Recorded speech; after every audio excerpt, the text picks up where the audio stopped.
Hey there, folks. Welcome to our cozy nook of tales and adventures. Today, like every episode, we're unlocking the doors of imagination to explore new worlds, meet fascinating characters, and experience unique emotions. I promise to take you on an unforgettable journey through the power of words. So, get comfy, grab your favorite drink, snuggle into that perfect spot, and get ready to lose yourself in a new story. Leave the outside world behind for a while and dive with me into the depths of storytelling. If you enjoy our content and want to support the channel, consider hitting that subscribe button and giving the video a thumbs up. Now, without further ado, let's dive into today's story. In the great throne hall of Moria, where pillars rose like ancient trees of stone into the darkness above, Durin VIII stood before the crown of the Seven Fathers. The artifact hovered in a shaft of crystal-filtered light, its bands of mithril and gold interwoven with gems that pulsed with their own inner fire. But tonight, something was different. A fine crack, barely visible to the eye, marred one of the crown's 7 points. Durin's reflection stared back at him from the polished obsidian floor, a young dwarf with eyes too old for his face, his ceremonial armor gleaming with runes of kingship. The weight of generations pressed down upon his shoulders like the mountain itself. He was the last of his line able to bear the crown, the final scion of a bloodline stretching back to the First Age. "My lord," called Vara Stonechinter, the ancient keeper of lore, her voice echoing in the vast chamber. The delegations from the 7 clans have arrived. The meeting hall was a symphony of color and tradition. 7 clans, each marked by their distinctive arms and dress. The Iron Fists with their steel-gray cloaks, the Firebeards with their flame-red armor, the Broadbeams adorned in gold and amber, the Blacklocks with their obsidian jewelry, the Stiffbeards wearing white furs, the Stonefoots in earth-toned leathers, and Durin's own clan, the Longbeards, in royal blue and silver. But the harmony was broken. As Durin sat upon the ancient throne, the crown of 7 fathers upon his brow, he could feel the growing discord. The crown, which had for millennia channeled the unified will of the 7 clans, now hummed with dissonance. "The Eastern mines have been sealed," growled Thorin Ironfist, his voice like grinding stone. "The Blacklocks claim exclusive rights to the new mithril vein, as is our right by ancient law," countered Moria Blacklock, her obsidian rings catching the light. Just as the Firebeards hold sole dominion over the western forges, the arguments spiraled, each clan defending their privileges while denouncing others. With each passing moment, Durin felt the crown grow heavier, its crack widening imperceptibly. The 7 gems, meant to shine in perfect harmony, now flickered erratically. That night, as Durin studied the ancient chronicles in his private chambers, a shadow detached itself from the darkness. He reached for his axe, but stopped at the sight of the figure a dwarven woman, unlike any he had seen. Her armor was ancient in design, crafted of a metal that seemed to drink in light, and her eyes held the wisdom of ages. "I am Kara Shadowforge," she said, her voice carrying echoes of deep places. "Last daughter of the 8th clan.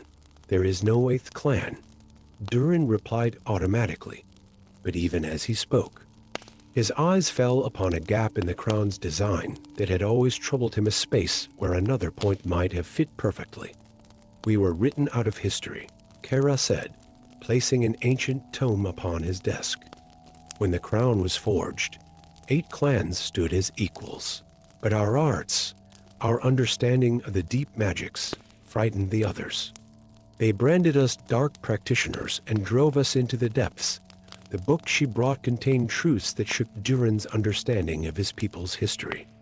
The crown of 7 fathers had originally been the crown of 8 foundations. The banishment of the Shadowforge clan had created the first crack in Dwarven unity, a crack that had been hidden but never healed. As days passed, more evidence of the 8th clan emerged. Ancient chambers deep below the known levels of Moria bore their mark. The very architecture of the city showed signs of their influence, patterns that only became apparent when one knew to look for them.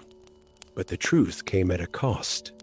As Durin delved deeper into the forbidden history, the crack in the crown spread. The 7 clans grew more fractious, their ancient rivalries erupting into open hostility. The magic that had bound them together for millennia was unraveling. In desperation, Durin secretly met with Kara in the deep archives. "The crown is failing," he admitted. "Without it, civil war will tear our people apart. The crown fails because it was built on a lie," Kara replied. "True unity cannot come from suppressing part of who we are. The deep magics my people practiced weren't evil, they were necessary. Balance requires both light and shadow, creation and entropy. What can be done?" Kara's eyes gleamed in the darkness. "Reforge the crown. Acknowledge the 8th clan. But know that doing so will reveal the great crime at the heart of our history. Are you prepared for what that truth might cost?" The decision came sooner than expected. During a grand council meeting, as the 7 clan leaders argued, the crack in the crown suddenly split wide open. The artifact's magic, unstable and wild, filled the chamber with chaotic energy. In that moment of crisis, Durin made his choice. Standing before his people, he told the truth, all of it.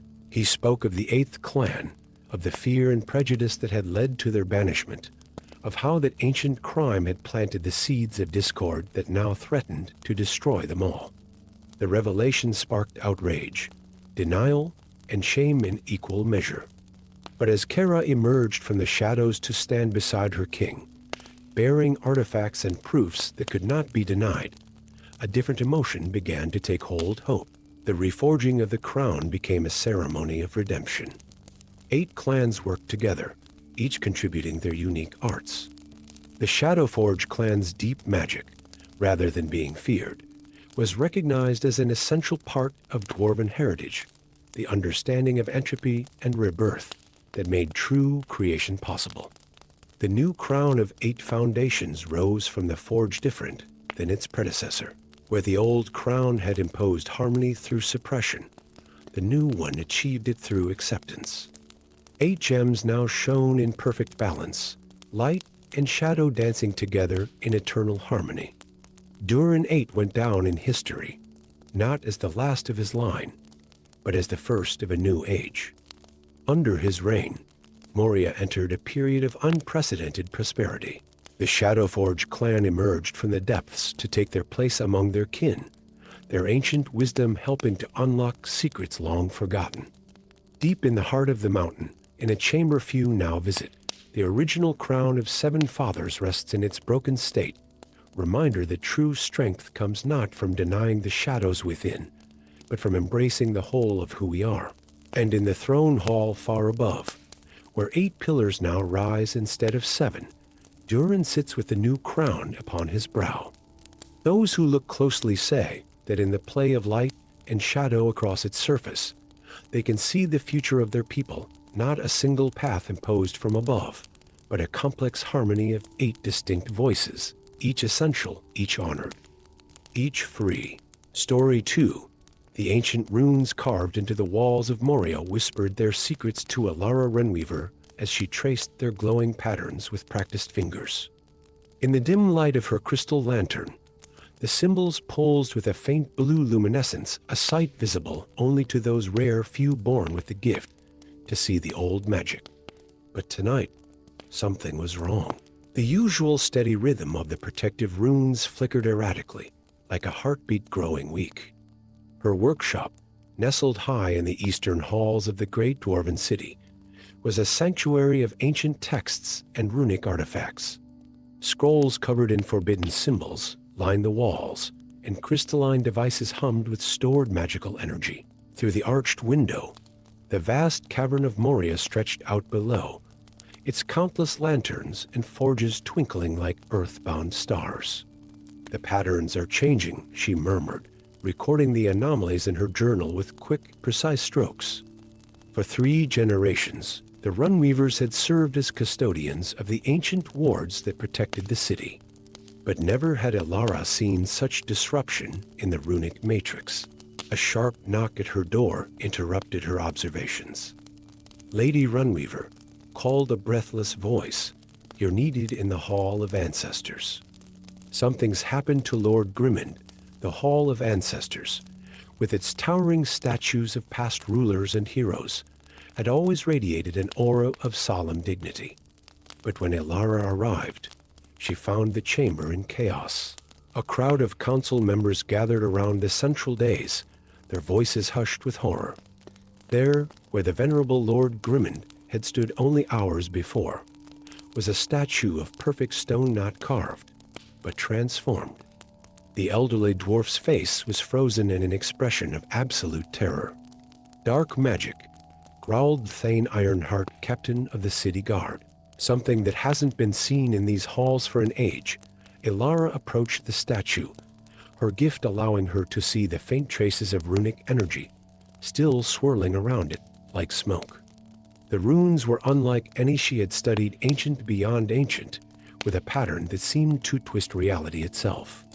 In the days that followed, Elara barely left her workshop as she searched through forgotten texts for answers.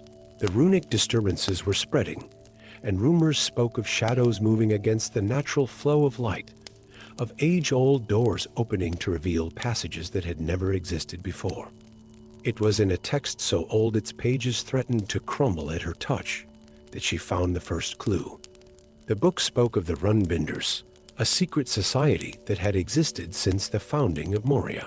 They believed that the protective runes weren't just wards against evil, they were chains, binding something far more powerful, the true magic of the Dwarven people.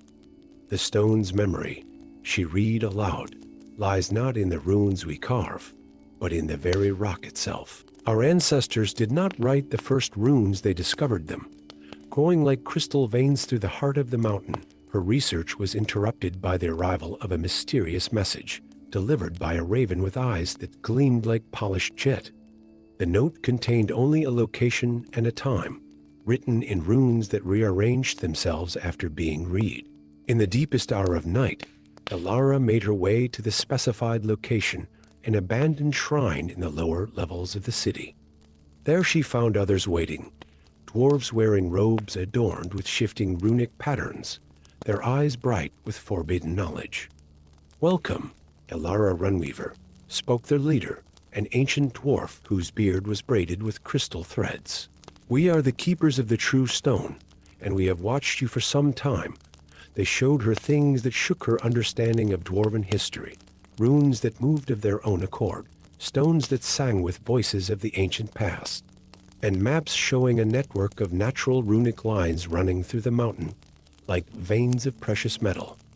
"The runes your family maintains are not protection," the ancient dwarf explained. "They are a prison, holding back our people's true inheritance. The mountain itself seeks to break these chains, to restore the old magic that once made our people great."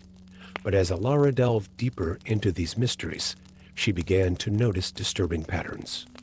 The disruptions in the runic matrix weren't random, they formed a larger symbol, one that seemed to pulse with growing power.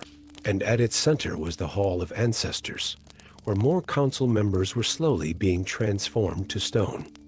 Through countless nights of study, Elara finally understood the terrible truth.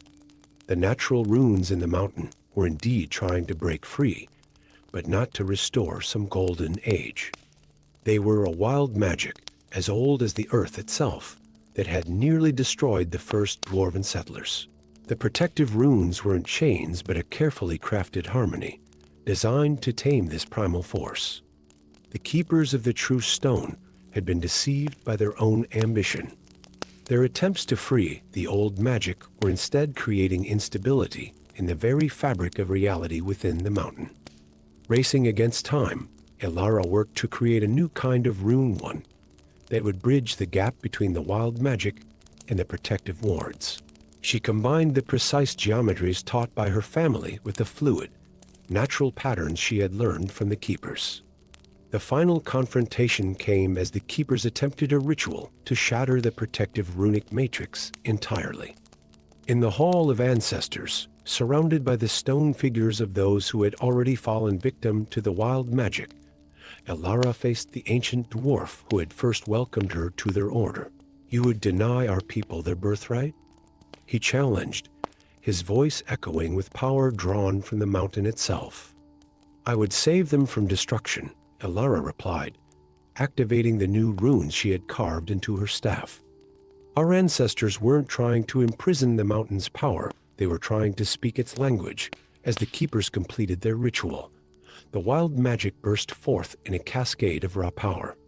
But Elara was ready. Her new runes began to sing, not with the rigid structure of traditional wards, but with a harmony that matched the mountain's own voice. The wild magic responded, its chaotic energy gradually falling into a new pattern not bound, but guided. In the aftermath, the petrified council members were restored, though their hair remained streaked with silver from their ordeal. The keepers of the true stone were disbanded, their knowledge preserved, but their practices reformed under Elara's guidance. The runes of Moria still glow with their ancient power, but now they pulse in rhythm with the heartbeat of the mountain itself. And in her workshop high above the city, Elara Runweaver continues her work, no longer just maintaining the old ways, but forging a new path between the wild magic of the past and the ordered craft of the present.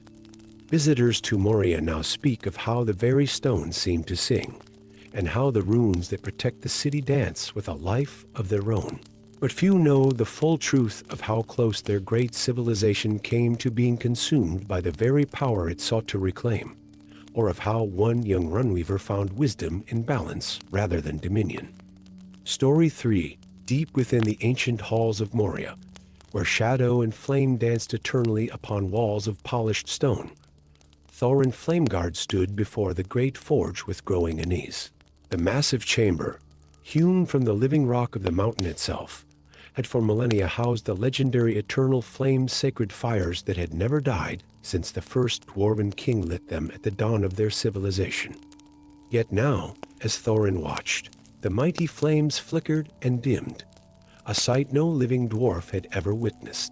The dancing light cast his shadow long against the intricate runes carved into the chamber's walls, each one telling the story of his ancestors, the flame guards who had maintained these sacred fires for countless generations. His beard, braided with gold threads marking him as the last of his line, gleamed in the wavering light as he placed a calloused hand upon the ancient forged stone. "Something stirs in the deep," he muttered, feeling the stone's unnatural coolness beneath his fingers. The usual thrumming energy that pulls through the forge's heart had grown weak, like a failing heartbeat. As if in response to his touch, a distant rumble echoed through the vast network of tunnels and chambers that comprised the Dwarven city. Several of the younger smiths looked up from their work, fear flickering across their faces. The sound was not the familiar echo of mining or construction. It was something else, something that spoke of ancient things stirring in forgotten depths. That night, in the privacy of his chambers within the Hall of Flames, Thorin consulted the sacred texts passed down through his bloodline. The massive tome, bound in dragon scale leather and inscribed with runes of power, held secrets known only to the Flame Guards. As he turned the age-worn pages, his eyes fell upon an illustration that made his blood run cold. A massive dragon, wreathed in flames of gold and white, chained beneath a mountain by bonds of pure starlight. The text spoke of Pyrox, the first flame, a dragon so ancient it was said to have been born from the world's first sunrise. The earliest flame guards had not killed the great worm, but instead imprisoned it deep beneath the mountain, using its eternal fire to kindle the forges that would build their civilization. The dragon's flame, filtered through layers of enchanted stone, had powered their forges for millennia. Before Thorin could read further, a horn blast echoed through the hall's 3 long, mournful notes that he had never heard in his lifetime, but instantly recognized from his training. Shadow Spawn. The ancient enemies were rising from the depths. Racing through the torch-lit corridors, Thorin arrived at the lower mines, just as the first wave of creatures emerged from the darkness. They moved like living shadow, their forms barely substantial enough to reflect the light of the dwarven lanterns. The city guard fought bravely, but their weapons passed through the shadow spawn as if through smoke. "Fall back," Thorin commanded, watching as axe and sword proved useless against these ancient horrors. "Fall back to the Great Forge." In the days that followed, the shadow spawn pushed the dwarves back level by level. Only near the Great Forge, where the eternal flame still burned, however weakly, did the creatures seem to hesitate. Thorin spent sleepless nights poring over the ancient texts, searching for answers as reports came of more mines and lower halls falling to darkness. It was on the seventh day, as the flames dimmed further and the shadow spawn pressed closer, that Thorin found his answer, and with it, an impossible choice. The text was clear. The eternal flames were failing because Pyrox's power was weakening. The dragon's flame, after millennia of use, was finally burning out. Without it, not only would the great forges die, but the very enchantments that had protected Moria for generations would fail. The solution was simple and terrible. Pyrox must be freed. The council chamber erupted in chaos when Thorin presented his findings. "Madness," roared Balin Stonefist, the master of guards. "You would release a great dragon within our halls. The very beast our ancestors imprisoned? The shadow spawn fear fire true fire," Thorin argued, his voice carrying over the din. "Our ancestors didn't kill Pyrox for a reason. They knew his power would be needed again, and what guarantee do we have that this dragon won't simply destroy us all?" Demanded another council member.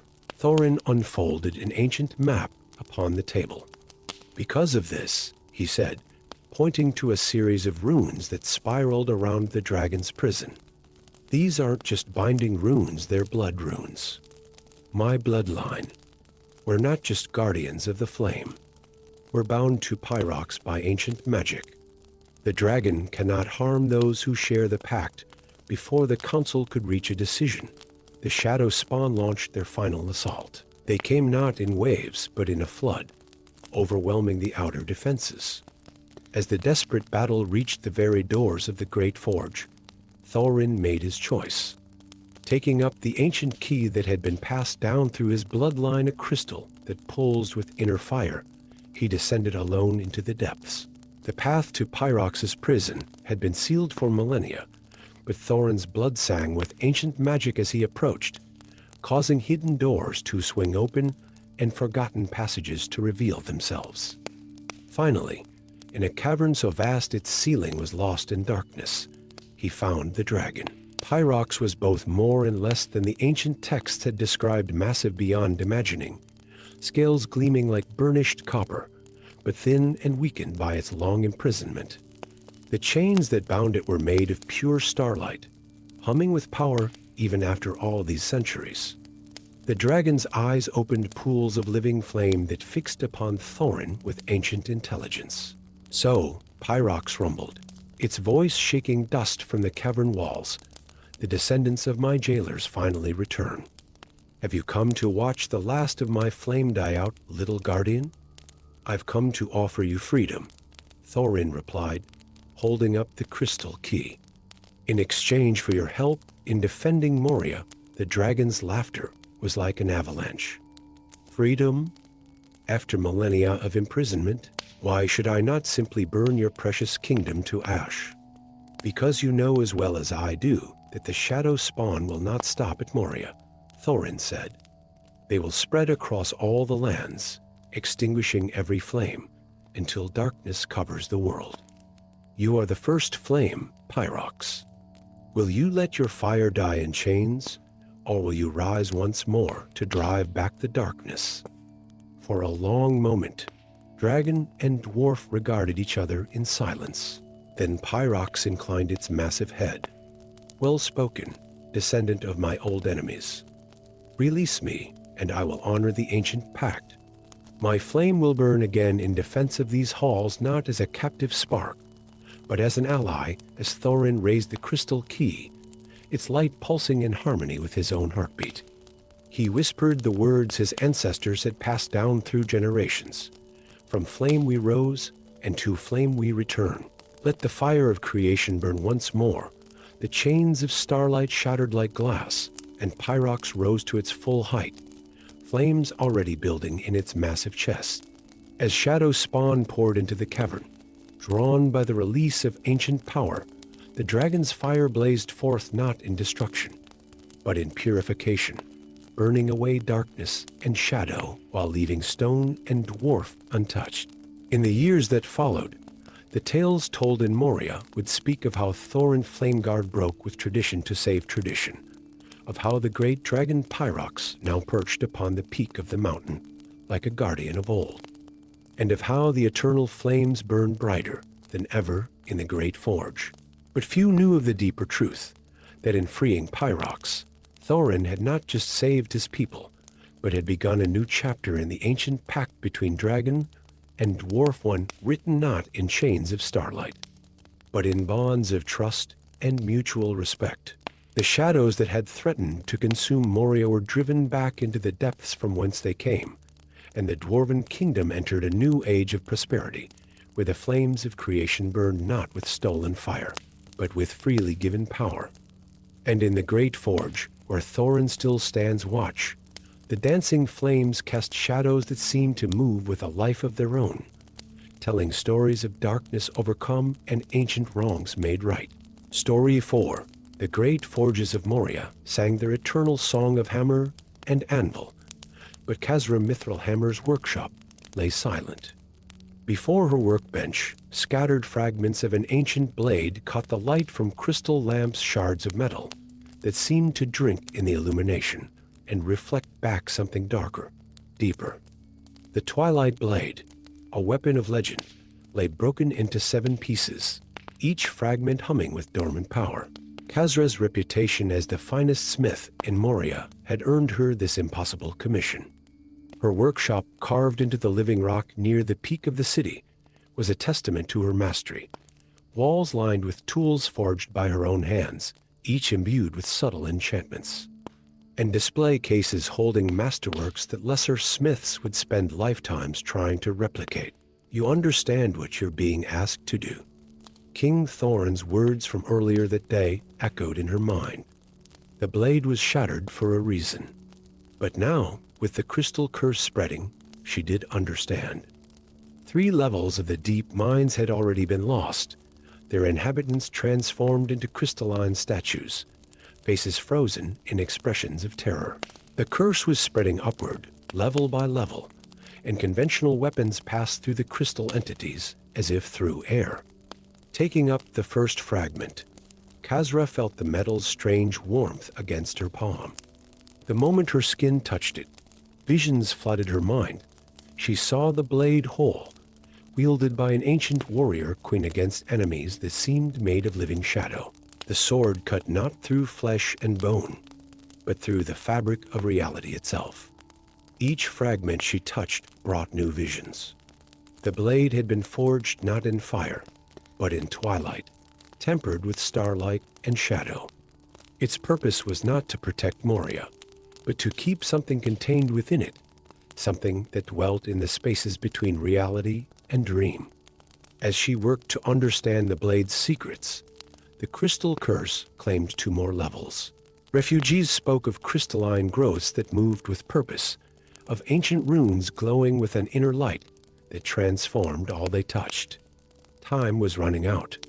The reforging would require materials of legend, meteoric iron from the peak of first light, shadow essence from the deepest caves, and starlight captured in crystal. But most crucially, it would need a binding agent, something to hold these opposing forces together. In her search for answers, Khazra descended to the Hall of Records, where the oldest chronicles of their people were kept. There, among scrolls so ancient, they threatened to crumble at a touch, she found mentions of the blade's original forging. The text spoke of a binding agent indeed, the freely given blood of the smith, infused with their very essence. But as she studied the ancient texts, something troubled her. The descriptions of the original forging felt incomplete, as if crucial details had been deliberately omitted. Following her intuition, she discovered a hidden compartment in the archive's walls, containing a single scroll sealed with runes of warning. The truth was darker than she had imagined. The Twilight Blade had been created to seal a breach between dimensions, a tear in reality caused by the dwarves' own ambition, as they delved too deep and too greedily. The crystal curse was not a new threat, it was the old one breaking free, reality itself crystallizing as the borders between dimensions weakened. With this knowledge heavy in her heart, Khazra began the reforging. For 7 days and 7 nights, she worked without rest. Each fragment had to be reforged separately before they could be united, and each piece showed her more of the truth. The first piece showed her the breach, a tear in the fabric of reality that pulsed with impossible colors. The second revealed the cost of containment, hundreds of dwarven lives sacrificed to power the initial sealing. The third displayed the blade's true purpose, not just to seal the breach, but to maintain the very boundaries of reality within Moria. The fourth unveiled the price of wielding such power. Each swing of the blade drained life from its wielder. The fifth revealed why it had been broken, a rebellion against its terrible cost. The sixth showed the consequence of that breaking, the slow weakening of the dimensional barriers. And the seventh, the pommel stone, revealed the ultimate truth. The blade was not just a weapon, but a key, capable of either sealing or opening the breach completely. As she prepared for the final forging, an ethereal figure appeared in her workshop, a woman made of living crystal, her form shifting between solid and transparent. "I am what remains of Moira Twilightforge," it said, "creator of the blade you seek to remake." The apparition revealed the final piece of the puzzle. The blade's terrible cost had been necessary because its creators had tried to force reality to submit to their will. But there was another way, a harmony that could be achieved between the realms, if one had the wisdom to seek it. In the final night of forging, as the crystal curse reached the upper halls of Moria, Khazra made her choice. Instead of merely remaking the blade as it was, she forged something new. Into the metal, she poured not just her blood, but her understanding, the recognition that boundaries need not be barriers, that different realities could coexist in balance. The reforged blade rose from her forge, glowing not with the harsh light of contained power, but with a subtle luminescence that rippled like the aurora.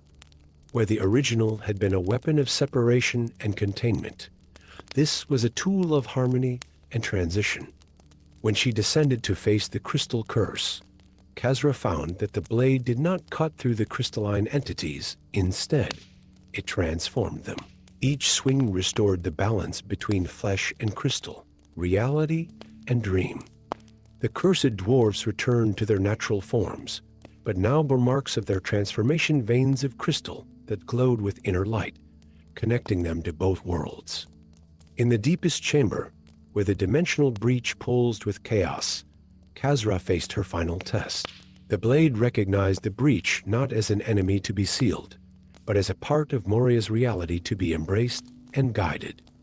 With precise strikes, she reshaped the tear into a controlled confluence, a place where the boundaries between worlds became not a source of corruption, but of power and wonder.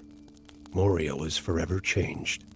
In certain chambers, reality now flows like water, and crystal gardens grow with minds of their own. The dwarves learned to live in harmony with these spaces, their civilization enriched by the very force that had nearly destroyed them. And in Khazra's workshop, now a place of pilgrimage for smiths seeking deeper truths, the reforged Twilight Blade rests upon a crystal pedestal. It is said that those pure of heart can hear it singing not the harsh song of separation, but a harmony of all realities, a reminder that the greatest works come not from domination, but from understanding. Story 5. The ink on Norgrim Shadowdeep's map shifted like living shadows, refusing to settle into fixed patterns. He had spent decades mapping every tunnel and chamber of Moria, but this defied all logic. Before him stretched a vast hall that appeared on no existing chart, its ceiling lost in darkness above, its walls adorned with statues of unknown dwarves frozen in poses of mysterious ritual. His lantern cast dancing shadows through the crystalline surveying instruments strapped to his back, tools he had crafted himself, each imbued with ancient magic to measure distance, depth, and the subtle energies that flowed through the mountain's heart. But here, in this impossible chamber, they spun wildly, their readings meaningless. "Another anomaly," he muttered, his voice echoing strangely in the vast space. His journey had begun 3 months ago, when his routine survey of the eastern mines revealed the first spatial inconsistency, a tunnel that seemed to bend back on itself without crossing its own path. Since then, the anomalies had multiplied, as if the very geometry of Moria was coming undone. The statues lining the hall captured his attention. Unlike the proud warrior poses typical of Dwarven sculpture, these figures were caught in moments of transformation. Some reached toward unseen lights, others appeared to be stepping through invisible doorways, and still others seemed to be melting into the very stone itself. As he sketched the scene in his mapping journal, a movement caught his eye. One of the shadows cast by his lantern moved against the light, sliding across the floor like spilled ink. Norgrim froze, his mapping pencil hovering above the page. The shadow rose from the floor, taking on depth and substance until it formed a perfect three-dimensional duplicate of himself. The shadow Norgrim regarded him with eyes of deeper darkness, then spoke in a voice like echoing caves. "The veil grows thin, cartographer. Soon, all paths will lead to both cities." Before Norgrim could respond, the figure dissolved back into ordinary shadow. But its words had confirmed his growing suspicion. These anomalies were more than simple mapping errors. Something fundamental was changing within the fabric of Moria itself.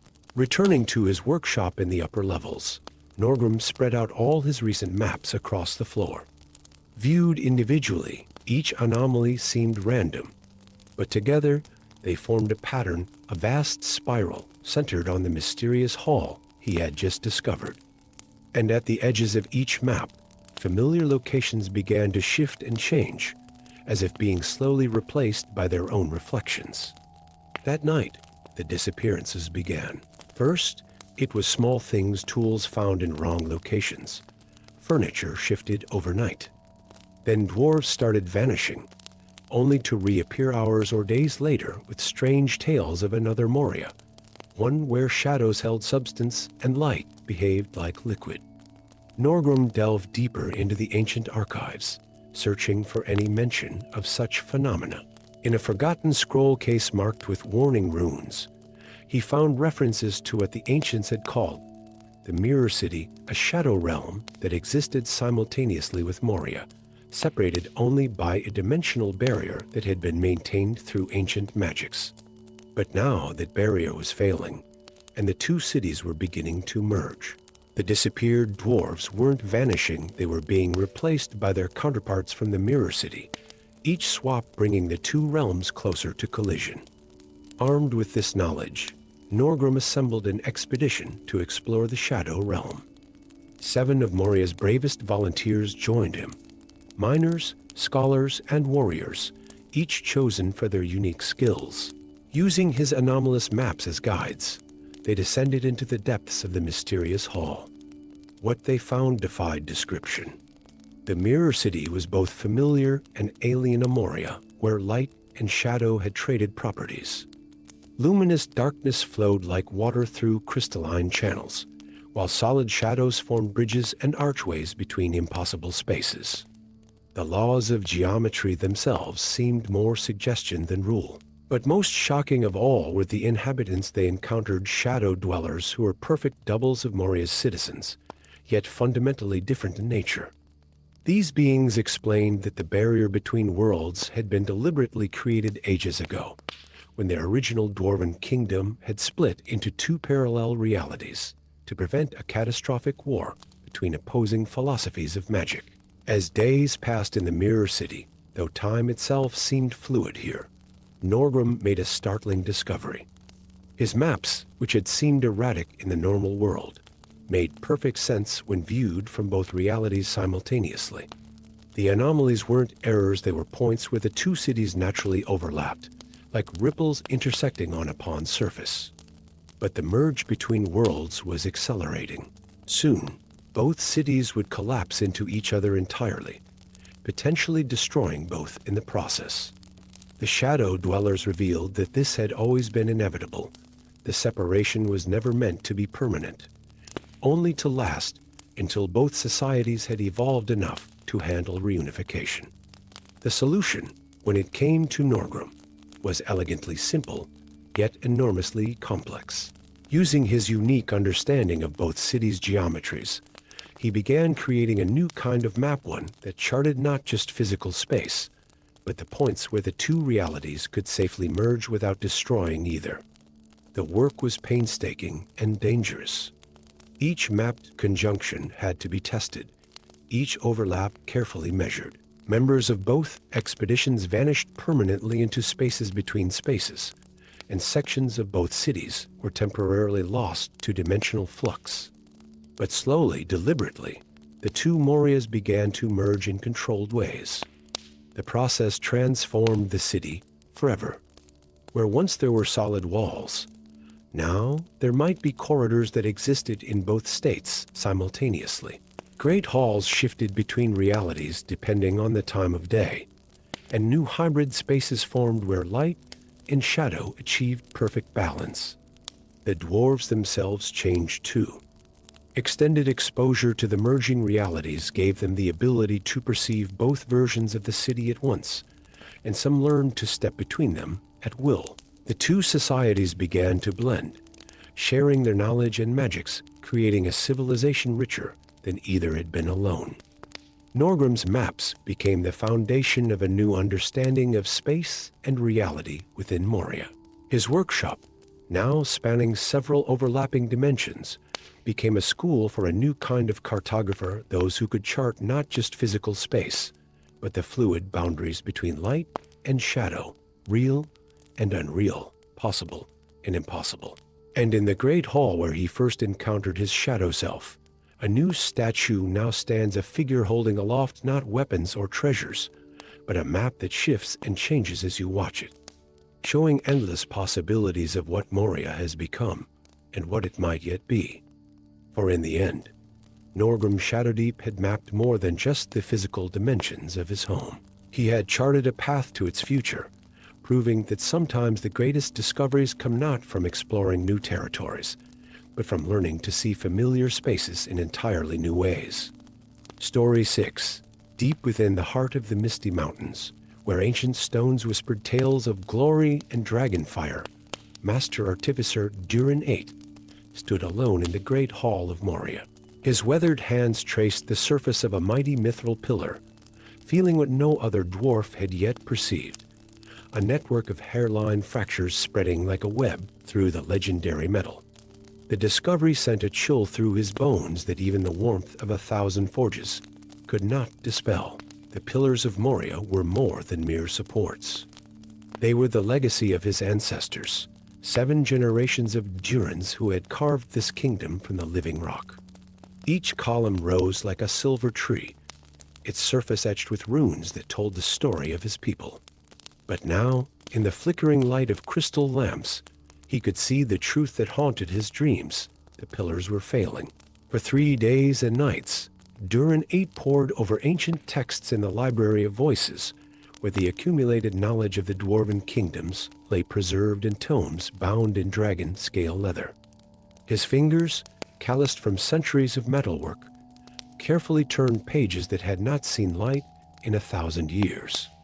It was there, in a chronicle written in the spidery hand of his great-grandmother, that he found the first mention of the terrors of winter. Only the weeping of the ice drake, the passage read, when mixed with mithril in the light of a blue moon, can create metal strong enough to bear the weight of mountains. The words seemed to leap from the page, carrying with them both hope and dread. For Durin knew of only one ice drake, that still lived in the world, Scathy, the winter queen of the northern peaks. The journey to Scathy's domain was treacherous. Durin traveled light, carrying only his enchanted hammer, Sorrowbringer, and a small pouch of mithril dust. The higher he climbed into the misty mountains, the more the air thinned and bit at his lungs. Ice crystals formed in his beard, and the wind howled with voices that seemed to warn him away. But dwarven determination ran deeper than any mine shaft, and he pressed on. On the 7th day, as the pale winter sun cast long shadows across the snow-draped peaks, Durin found himself standing before a vast ice palace. Its spires twisted up into the clouds like frozen flames, and its walls shimmered with all the colors of the aurora. Here, in this fortress of eternal winter, dwelt the last of the ice drakes. Son of stone and fire, a voice like breaking glacier ice echoed through the frozen halls. You venture far from your warm forges. Scathy emerged from the shadows, her scales gleaming like diamonds, her eyes deep pools of ancient wisdom and pain. She was massive, yet moved with the grace of falling snow, her wings folded close like sheets of ice. Durin stood his ground, though every instinct screamed at him to flee. Noble Scathy, he began, his voice steady despite his racing heart. I come seeking, I know what you seek. Dwarf King, she interrupted, circling him slowly. You wish for my tears, to save your precious pillars. But tell me, why should I help the children of those who drove my kind from the mountains, who hunted us for sport and glory? The words struck Durin like a physical blow, for he knew the truth in them. The histories spoke of the great dragon hunts, of how his ancestors had claimed the mountains for their own. But those same histories held another truth, one that had haunted him since discovering it in the deepest archives. Because, he said softly, the first Durin saved your egg, Scathy's movement ceased abruptly, her great head turning to fix him with an piercing gaze. Speak on, son of stone. Durin reached into his coat and withdrew a piece of parchment so old it threatened to crumble at his touch. This is the true account of the day of long shadows, when your mother fell defending these peaks from the shadow worms of the east, while others sought to claim the treasure of her lair. Durin the Deathless found a single egg, still warm, hidden beneath a frozen waterfall. He protected it, kept it safe through the long winter, until it could hatch under the light of the spring moon. Silence fell between them, broken only by the whisper of wind through ice crystals. Then, to Durin's amazement, a single tear formed in Scathy's eye, freezing instantly into a diamond-bright droplet that fell to the icy floor with a musical chime. That egg, she said quietly, was mine.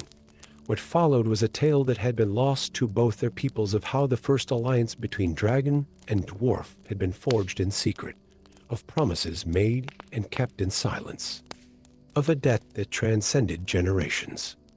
As Scathy spoke, more tears fell, each one collecting in a small crystal bowl that Durin held with trembling hands. Your pillars fail, she said finally, because they were forged without balance. Your ancestors used only the fire of the earth, forgetting that the strongest foundations are built with both heat and cold, like the mountains themselves under the light of the blue moon that rose at night. Durin worked at a forge unlike any other one, where dragon's breath of ice met dwarven fire. Together, they crafted a new alloy, one that sang with the harmony of opposing forces united in purpose. The metal flowed like liquid starlight, stronger than pure mithril, yet with a resonance that seemed to echo the very music of creation. When Durin returned to Moria, he brought with him not just the means to save his kingdom, but something far more precious, the renewal of an ancient bond between two proud races. The new pillars they raised together would stand for ages to come, their surface etched not with tales of war and conquest, but with the story of how truth and reconciliation proved stronger than the weight of history. And so it was that in saving the physical foundations of his realm, Durin 8 discovered something his ancestors had forgotten, that the greatest strength comes not from the metal we forge, but from the bonds we build with those we once called enemies. In the halls of Moria, Dwarven craftsmen would long tell the tale of the terrors of winter, and how the kingdom was saved not by force of arms or cunning artifice, but by the healing of ancient wounds between dragon and dwarf. In years to come, travelers would sometimes report seeing a great white shape soaring above the peaks of the misty mountains, and in the great halls far below, the pillars would sing with a resonance that spoke of ice and fire united, of wounds healed, and of a friendship that would endure as long as the mountains themselves stood guard over the kingdoms of Middle-earth. Story 7. The great halls of Moria echoed with an unsettling silence where once the stone songs had resonated through every corridor and chamber. Galadrim, his silver hair gleaming in the crystal light, pressed his ear against the ancient wall, searching for even the faintest whisper of the magical melodies that had shaped these mountains for millennia. But the stone remained stubbornly mute. Above him, hairline cracks spider-webbed across the vaulted ceiling of the Hall of Echoes, a sight that would have been unthinkable mere months ago. The young elven bard's fingers traced the intricate runes carved into the wall, each one a note in the grand symphony that had kept these halls standing since the First Age. Now they were little more than silent scars in the rock. "You won't hear anything, elf," a gruff voice echoed through the chamber. "The songs are gone." Galadrim turned to find a stout dwarven woman watching him, her beard adorned with steel beads that clinked softly as she moved. Her eyes held a weight of knowledge that seemed to contradict her relatively young age. "Master Dina Ironfoot, I presume?" Galadrim bowed slightly. "Your message reached me in the greenwood. You spoke of a crisis." Dina's boots scraped against the stone floor as she approached, her expression grim. "Crisis? That's putting it lightly. The stone songs are dying, and with them, all of Moria threatens to collapse." She gestured to the spreading cracks above. These halls were built with song magic, shaped by the harmony between dwarf and stone. But now, a distant rumble interrupted her words, and fine dust drifted down from the ceiling. Both elf and dwarf instinctively looked up, waiting for the tremor to pass. "How long?" Galadrim asked, his musical training already analyzing the resonance of the rumble. 2 months since the first song fell silent," Dina replied. At first, it was just the deeper halls, but now she pulled out a rolled parchment, spreading it across a nearby table. The map showed the vast network of Moria's halls and chambers, with red marks indicating areas of structural failure. "The silence is spreading upward, level by level. We've already lost 3 major corridors to cave-ins."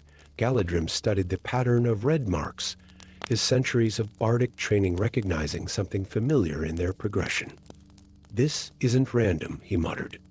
"The silence is spreading like a countermelody." Dina's eyes widened.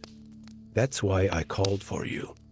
The stone songs aren't just failing, they're being unmade. Someone or something is systematically destroying them." The elf closed his eyes, recalling ancient texts he had studied in the libraries of his people. The songs were a gift, weren't they?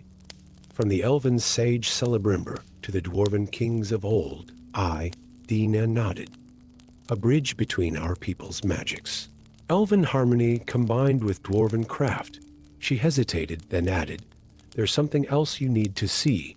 She led Galadrim deeper into the mountain, through corridors that grew progressively more unstable. They finally arrived at a sealed door covered in warning runes. Dina pressed her hand against it, speaking words in ancient Khuzdul, and the door groaned open. Inside was a workshop cluttered with crystalline devices and musical instruments unlike any Galadrim had ever seen. But what drew his attention was the wall of moving images captured in sheets of polished mica surveillance crystals showing various parts of the kingdom. "Watch," Dina commanded, pointing to one crystal in particular. The image showed a deep chamber Galadrim didn't recognize. As they watched, A tall figure in elaborate robes approached one of the wall-mounted song runes. The figure raised its hands, and the rune began to dim, its magic draining away. But it wasn't destroyed instead. The magical energy flowed into a staff the figure carried. An elven mage, Galadrim whispered, recognition and horror dawning in his voice. Those robes, they're from the First Age. But how? King Sorcerer Maleficent. Dina spat the name like a curse. We thought him long dead, but it seems he found a way to preserve himself. Feeding on the very magic that keeps our kingdom standing, she turned to face the elf directly. He was Celebrimber's rival, wasn't he? The one who opposed the sharing of magical knowledge between our peoples. Galadrim nodded slowly, pieces falling into place. He believed that elven magic should remain purely elven. The stone songs were everything. He stood against a perfect fusion of both our people's arts.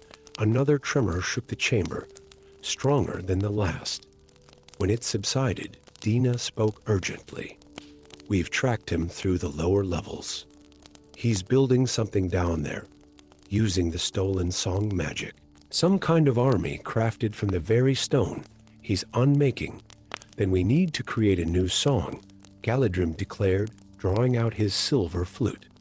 One that will bind our people's magics once again, but different this time. Something Maleficent won't expect. Dina's eyes lit up with understanding. She reached beneath her leather apron and produced a small hammer that hummed with its own musical note when struck. The resonant hammer, she explained. It's been in my family since the songs were first crafted. Over the next hours, elf and dwarf worked together in the ancient workshop, combining their knowledge in ways not seen since the First Age. Galadrim's ethereal melodies intertwined with the deep, rhythmic tones of Dina's hammer strikes. They composed something entirely new, not just a song to shape stone, but one that would remind the very mountains of their original harmony. When Maleficent and his army of stone constructs finally emerged from the depths, they found the Hall of Echoes transformed. Every surface vibrated with a new melody, one that carried both the light grace of elven music and the deep power of dwarven rhythms. The King Sorcerer raised his staff, attempting to drain this new song as he had the others, but this magic refused to be captured.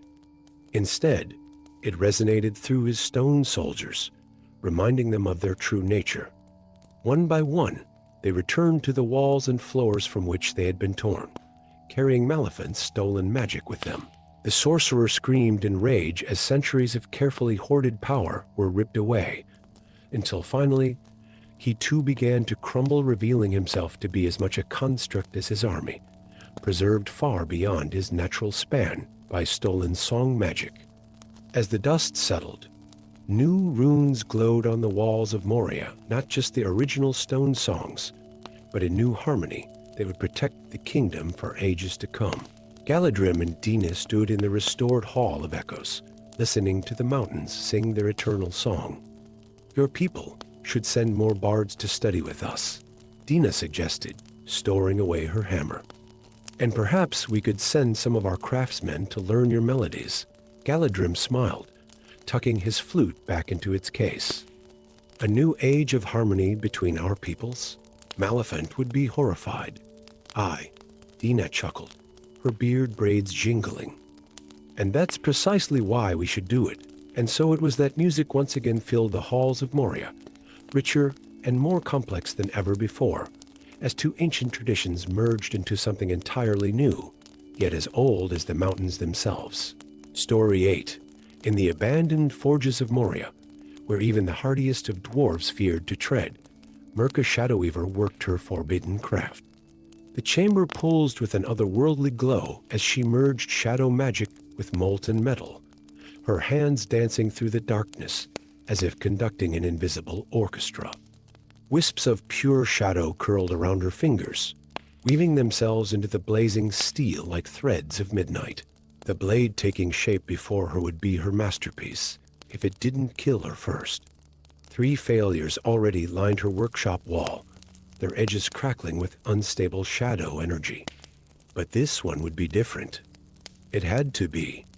A sudden commotion echoed through the corridors outside, angry voices and the clatter of armored boots. Mirka's heart seized. They'd found her. Shadow Weaver. The voice of Captain Grimhold thundered through the chamber. By order of the Council of Elders, you are charged with practicing forbidden arts. Mirka gazed longingly at her unfinished work, then swept her hand through the air. Shadows wrapped around the blade, concealing it in a pocket